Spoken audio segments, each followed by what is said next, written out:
تم یہ کبھی نہیں جان سکتے کہ معجزے کب اور کن شکلوں میں تم تک پہنچائے جاتے ہیں۔ اس لیے مانگتے رہو، امید کرتے رہو، انتظار کرتے رہو۔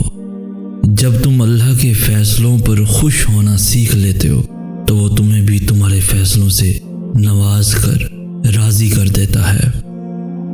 وہ کبھی کبھار تمہارے ارادوں کو اس لیے ناکام کر دیتا ہے تاکہ وہ تمہیں تم سے بچا سکے، کیونکہ کبھی کبھار تمہیں بھی خبر نہیں ہوتی کہ تم اپنی جانب کس طوفان کو للکار رہے ہو۔ اللہ تمہاری دعاؤں کے جواب ان ذریعوں سے دیتا ہے جو تمہارے لیے بہتر ہوتے ہیں، ان ذریعوں سے نہیں جنہیں تم بہتر سمجھتے ہو، کیونکہ کچھ چیزیں تمہاری سمجھ میں کبھی بھی نہیں آ سکتی۔ اس لیے اللہ نے کچھ جواب بس خود تک محدود کر رکھے ہیں۔ لوگ تو تمہاری کہانی سن کر تمہیں بس دلاسا دیں گے اور پھر تمہیں بھول جائیں گے۔ بس ایک اللہ ہے جو تمہیں کبھی بھی بھولے گا نہیں۔ جو دروازے تمہیں بند نظر آ رہے ہیں ان تک پہنچنا ناممکن نہیں ہے، بس ان تک پہنچنے کا راستہ تمہارے سوچے ہوئے راستے سے الگ ہے۔ لوگ تو تمہاری کہانی سن کر تمہیں بس دلاسا دیں گے اور پھر تمہیں بھول جائیں گے۔ بس ایک اللہ ہے جو تمہیں کبھی بھی بھولے گا نہیں۔ انہیں یہ بے بسی دکھا کر کیا کرنا جو اسے سمجھ ہی نہ سکے۔ تمہارا درد صرف وہی جانتا ہے جو تمہارا دوست بھی ہے اور رب بھی ہے۔ تو پھر یہ مت سوچو کہ مستقبل کیسے بدلے گا، بلکہ یہ یاد رکھو کہ جس لمحے میں تم ابھی ہو، تمہارا رب اس لمحے کو بھی تمہاری اگلی سانس آنے سے پہلے بدل سکتا ہے۔ یہ بھی تو ممکن ہے کہ جس سے مایوس ہو گئے ہو وہ معجزہ ہی تمہارا نصیب ہو۔ یہ بھی تو ممکن ہے کہ تمہارا نصیب اس آخری دعا کا منتظر ہو جو تم نے ادھوری چھوڑ دی۔ تو پھر مانگو اس رب سے ہر وہ چیز جو تمہاری نظر میں ناممکن ہے، پھر وہ اپنی کرم کی ایسی نظر کرے گا تم پر کہ سب ممکن ہو جائے گا۔ یہ اسی کی تقسیم ہے کہ وہ کچھ کو بن مانگے ہی عطا کر دیتا ہے، اور کچھ کی پکار اسے اتنی پسند ہوتی ہے کہ وہ انہیں بار بار سنتا ہے۔ تو پھر مانگو اس رب سے ہر وہ چیز جو تمہاری نظر میں ناممکن ہے۔ کچھ چیزیں تمہارے دعا مانگنے سے پہلے ہی تمہارے مقدر کا حصہ ہوتی ہیں، لیکن اللہ انہیں وقتی طور پر تم سے اس لیے دور کر دیتا ہے تاکہ تم اس کے قریب آ سکو۔ اللہ بس دیر اس لیے کر رہا ہے تاکہ تمہاری آواز کچھ دیر اور سن سکے۔ اس کی تاخیر انکار نہیں ہے۔ تو پھر اس وسوسے میں مت الجھو کہ تمہارے نصیب میں تمہاری چاہت نہیں۔ یہ بھی تو ممکن ہے کہ اللہ نے اس چاہت کا خانہ تمہاری دعا کے لیے خالی چھوڑ رکھا ہو، اور کچھ چیزوں کو وہ تمہارے مقدر کا حصہ نہیں بناتا تاکہ تم خود انہیں اپنی دعاؤں کی طرف سے اپنا بنا سکو۔ اس یقین کے ساتھ مانگو گے کہ اللہ ضرور دے گا، اور پھر دیکھو وہ تمہیں اتنا عطا کرے گا کہ تم گنتی تک بھول جاؤ گے۔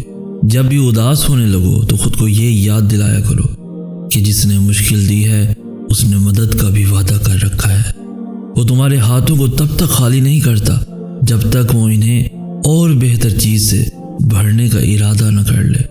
دعائیں نصیب سے نہیں بلکہ نصیب دعاؤں سے ملتا ہے۔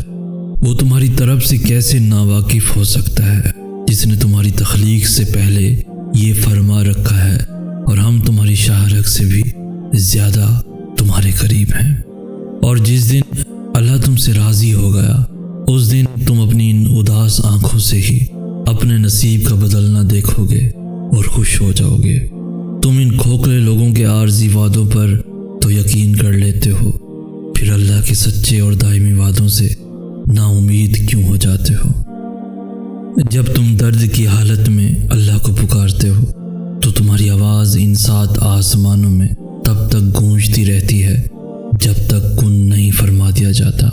اللہ تو فرماتا ہے تم مجھے پکارو، میں تمہاری پکار کا جواب دوں گا، اور پھر وہ یہ بھی فرماتا ہے یقیناً اللہ کبھی اپنا وعدہ نہیں توڑتا، اور وہ تمہارے مقدر کو بدلنے کی گنجائش تب تک رکھتا ہے جب تک تمہاری دعائیں اس کی چوکھٹ پر بے بسی سے کھڑی رہتی ہیں۔ تم دعا کرتے ہوئے معجزوں کا یقین رکھو، پھر دیکھو دعا ختم ہوتے ہی معجزہ ہو جائے گا۔ تو پھر یہ مت سوچو کہ جو مانگ رہے ہو اسے حاصل کیسے کرو گے، کیونکہ اس کا انتظام تمہارا رب تمہارے تمہارے سوچنے سے بہت پہلے کر چکا ہے۔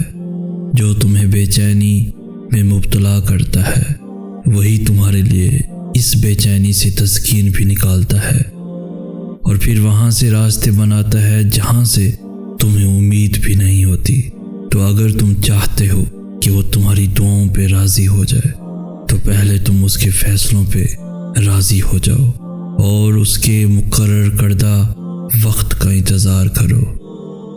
پھر بھلے یہ تمہارا وجود کرچی کرچی ہی کیوں نہ ہو جائے، وہ تمہیں پھر سے یوں سمیٹ دے گا جیسے تم کبھی بکھرے ہی نہ ہو، مگر خود کو سمیٹنے کے لیے یقین لازم ہوتا ہے، اور جب تم یقین رکھتے ہو تو اللہ تمہیں یوں سنبھال لیتا ہے کہ پھر تمہیں گرنے کا خوف کبھی تنگ نہیں کرتا۔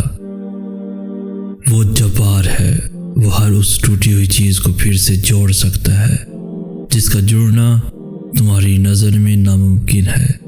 ٹوٹے ہوئے دلوں کا ٹھکانہ اللہ کے سوا اور ہے ہی کہاں، بس وہی ہے جو انہیں جوڑتا ہے اور ان زخموں کی مرہم بنتا ہے۔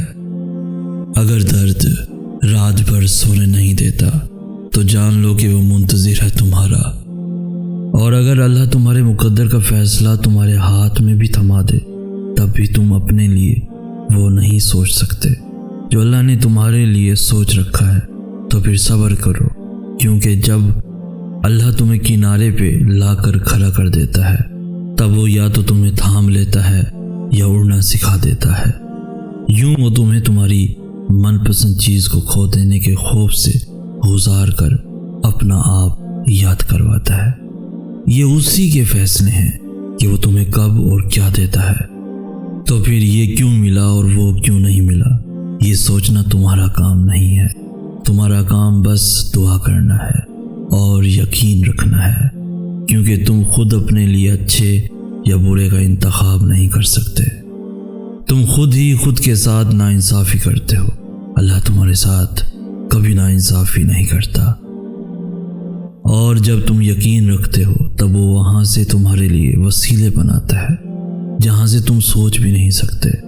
تو پھر دعا کرنا کبھی مت چھوڑنا، صرف اس لیے کہ حالات ابھی تک نہیں بدلے۔ ایسا نہیں ہے کہ حالات اب کبھی بھی نہیں بدلیں گے، تبدیلی کائنات کا اصول ہے، اور اللہ اپنے بندوں کو کبھی بھی مسلسل تکلیف میں نہیں رکھتا۔ اور تم سے یہ کس نے کہہ دیا کہ جو چھین جائے وہ واپس لوٹایا نہیں جاتا؟ کیا تم نے سنا نہیں یوسف علیہ السلام کا اپنے والد کے پاس واپس لوٹایا جانا، موسیٰ علیہ السلام کا اپنی والدہ کے پاس واپس لوٹایا جانا، ہاجرہ کا ابراہیم علیہ السلام کے پاس واپس لوٹایا جانا، ایوب علیہ السلام تک ان کے بچوں کا واپس لوٹایا جانا۔ اللہ تم تک ہر چیز واپس لے آتا ہے، بس وہ ان چیزوں کو تم سے دور اس لیے کرتا ہے کیونکہ تم ان چیزوں سے اتنی محبت کرنے لگتے ہو کہ جس کا حقدار صرف اللہ ہے۔